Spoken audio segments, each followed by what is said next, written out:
Yeah, I need it to be a little low.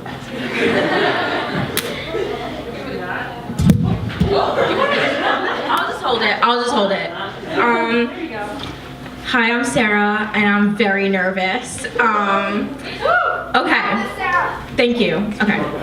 This is a how-to poem. How-to for biting into every chocolate in one of those disgusting generic pharmacy boxes and then putting them back, which is something I do very well. How dare you attempt to buy my love with such an offensively cliche gift? I no longer know if I should laugh at your useless gesture or take this ugly faux satin hollowed heart box and throw it against the wall. However, since you ventured on such a strife-filled endeavor, because it must have been torture to waltz into the Walgreens on our corner and buy the first hollowed heart box that you saw, I will endear your mindless gift, and more likely your mindless heart, by eating this entire box of pharmacy chocolate on the couch, alone, but in the company of this empty, heart-shaped box. As a testament to its penny-pinching quality, there is no guide as to what repulsive custard lies within the bellies of these dusty brown confections. The brown exterior, in contrast to real chocolate, resembles that of an old man's shoe, which probably was his only pair, worn upon travel down some dirty, back-road path. No, this man did not care much that its once rich, mahogany-colored exterior is now plagued with the dust, which echoes such a cry for help in shoe shining. I can hear the chocolates crying for help. Their cry, the same as the shoes, is something of a manically depressing suicide cry which begs to end such a pitiful existence of marvels that could have been so grand.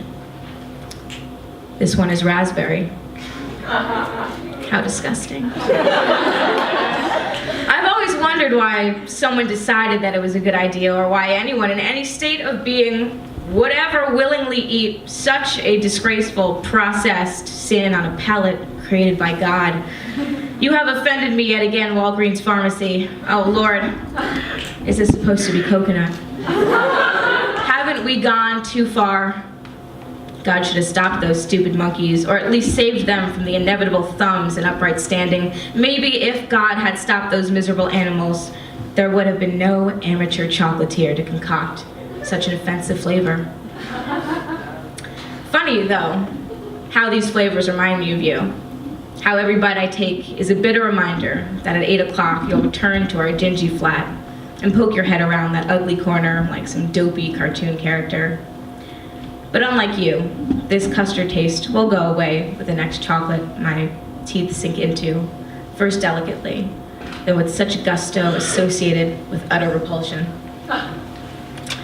But one cannot stay hateful for long when a creamy caramel center is there to greet one's tongue with pure, heavenly bliss.